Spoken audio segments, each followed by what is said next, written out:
Selamat berjumpa kembali dengan kami, channel Film Legenda Nusantara. Dalam channel ini, kami akan menyajikan cerita-cerita legenda, cerita-cerita sejarah Nusantara, kejayaan Nusantara. Semoga kita semua akan menyadari bahwa negara kita, Nusantara, adalah negara yang sangat luar biasa. Salam NKRI. Kidung Senja di Mataram bagian 50. Mawarsi masih berdiri bengong, mulutnya beberapa kali bergerak terbuka, namun tidak ada suara keluar dari mulutnya. Ia ingin memaki, ingin memanggil, ia bingung sama sekali. Kemudian, ada sesuatu yang mendorongnya, membuat ia menjatuhkan diri bersimpuh di atas tanah dan menangis. Dara ini tidak tahu mengapa ia menangis. Tidak tahu apa yang harus ditangiskan. Tangis karena marahkah itu? Tangis karena merasa terhina?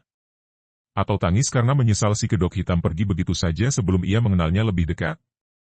Diajeng, Mawarsi meloncat dan membalikkan tubuh dengan wajah berseri walaupun kedua pipinya masih basah. Ia mengira bahwa orang yang dikenangnya, yang membuatnya salah tingkah dan bingung, datang kembali. Akan tetapi ketika melihat bahwa yang memanggilnya adalah Nurseta, ia mengerutkan alisnya.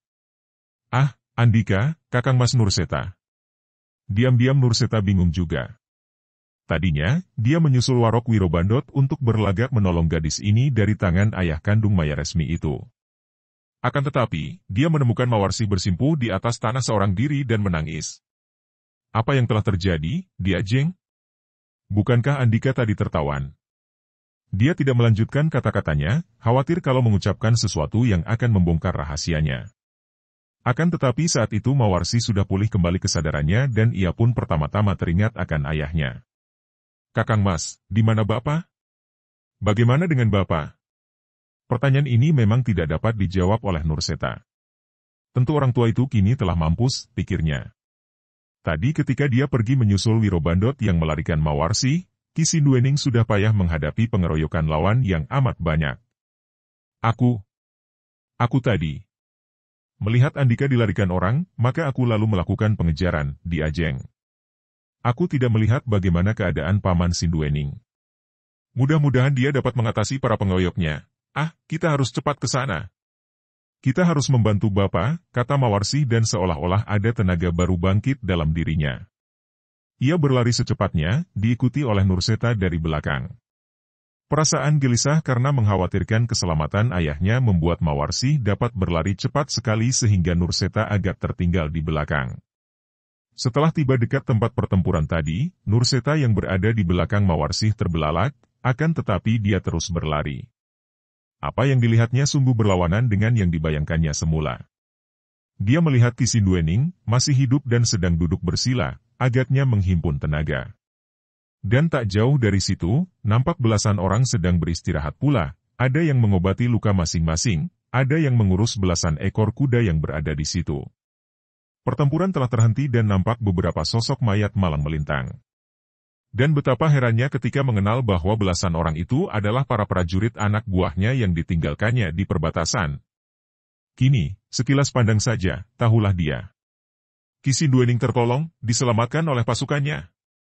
Akan tetapi, bagaimana pasukannya dapat datang ke situ dan membantu Ki Sinduening? Dia melihat Mawarsi lari menghampiri ayahnya dan berlutut di dekat ayahnya. Mereka saling rangkul dan merangkul. Dia pun cepat lari menghampiri mereka. Selosin prajurit segera memberi hormat ketika melihat pemimpinnya muncul bersama gadis berpakaian pria itu. Akan tetapi, Nurseta hanya mengangguk kepada mereka dan dia pun berlutut dekat Ki Sinduening dan Mawarsi. Ternyata paman gurunya itu memang masih hidup dan biarpun menderita luka-luka, namun tidak membahayakan keselamatannya. Syukurlah, Paman. Sungguh hati saya lega sekali melihat Paman selamat dari kepungan musuh-musuh itu, katanya. Ki Sinduening menoleh dan memandang kepada pemuda itu, tersenyum. Dan Andika kembali menyelamatkan Mawarsi, Raden. Bahkan anak buah Andika yang telah menyelamatkan aku dari pengeroyokan para warok. Bagaimana mereka dapat muncul di sini dan membantu Paman, tanya Nurseta. Ki Sinduening menggeleng kepala. Aku belum sempat bertanya kepada mereka, hanya mendengar keterangan mereka bahwa mereka adalah pasukan anak buahmu yang berada di perbatasan. Nurseta menggapai ke arah seorang di antara para prajuritnya yang tidak terluka. Prajurit itu segera menghampiri dan melihat betapa 3 orang itu duduk di atas tanah. Prajurit itu pun duduk bersila menghadap komandannya. "Samad, ceritakan bagaimana engkau dan kawan-kawan dapat datang ke sini dan membantu Paman Sinduening?" tanya Nurseta. Suaranya biasa saja, akan tetapi di dalam hatinya terdengar suatu kegeraman dan kekecewaan. Siapa kira anak buahnya sendiri yang mengagalkan rencananya membantu Ponorogo, pertama-tama dengan menewaskan Ki Sinduening. "Kami sedang menanti di sana sesuai dengan perintah Andika, Raden," ketika tiba-tiba muncul seorang laki-laki yang mukanya ditutup kain hitam dari bawah mata sampai leher, dan dialah yang memberitahu bahwa Andika dan Ki Sinduening bersama putrinya telah melarikan diri dari Ponorogo, akan tetapi mungkin menemui kesulitan di perjalanan, maka dia yang menyuruh kami untuk menyongsong Andika bertiga. Ketika kami dipimpin oleh orang berkedok itu tiba di sini, kami melihat Ki Sinduening dikeroyok banyak warok, maka tentu saja kami segera turun tangan, membantunya sampai para warok itu dapat dipukul mundur, sisanya melarikan diri. Siapakah si kedok hitam itu? Dan di mana dia sekarang? Tanya Nurseta. Kami tidak tahu, Raden. Ketika kami menyerbu dan membantu Ki Sinduening, kami melihat dia membalapkan kudanya ke arah hutan di sana. Dan sampai sekarang, dia tidak pernah kembali dan kami tidak tahu siapa dia karena di sepanjang perjalanan, dia diam saja dan tidak pernah mengaku siapa dia. Memang aneh sekali, Ki Sinduening bicara, lalu bertanya kepada Nurseta. Dan bagaimana Andika dapat menyelamatkan Mawarsi, Raden? Wajah pemuda itu berubah agak kemerahan ketika dia menundukkan mukanya, lalu berkata, "Saya tidak menolong Di Ajeng Mawarsi, Paman. Ketika saya melakukan pengejaran, saya mendapatkan Di Ajeng Mawarsi seorang diri di dalam hutan." Nurseta tidak melanjutkan, tidak enak menceritakan bahwa gadis itu sedang menangis. "Kami berdua lalu lari ke sini untuk membantu Paman, akan tetapi ternyata Paman telah tertolong oleh pasukanku. Akan tetapi, aku melihat tadi engkau ditawan oleh Wirobandot, Mawarsi. Bagaimana engkau dapat terbebas dari tangan jahanam itu?" Mawarsi menghela napas panjang, Lagi-lagi dia, katanya termenung, dan teringatlah dia akan pengalamannya tadi ketika dia dipangku di atas kuda, dan dahinya dicium mesra. "Dia siapa?" "Apa maksudmu, Mawarsi?" desak ayahnya. "Si kedok hitam itu. Sudah 2 kali dia menolongku, pertama kali ketika aku gagal mengeluarkan Bapa dari dalam kamar tahanan, dan aku dikeroyok oleh Senopati Surodigdo dan anak buahnya. Dia menolongku dan membawaku lari ke rumah Pak Jio. Kemudian, ketika aku dikeroyok oleh Brantoko dan anak buahnya, dan terdesak, dalam keadaan gawat itu kembali muncul si kedok hitam menyelamatkan aku dan mengajak aku melarikan diri menyeberang sungai dengan perahu. Kemudian tadi, ketika aku tidak berdaya ditawan Wirobandot dan aku dipukul pingsan, tiba-tiba ketika aku siuman, aku telah berada di atas kuda yang ditunggangi si kedok hitam." Ia berhenti dan termenung membayangkan apa yang terjadi antara ia dan si kedok hitam di atas kuda itu. "Tapi, aku mendapatkan engkau seorang diri, Di Ajeng."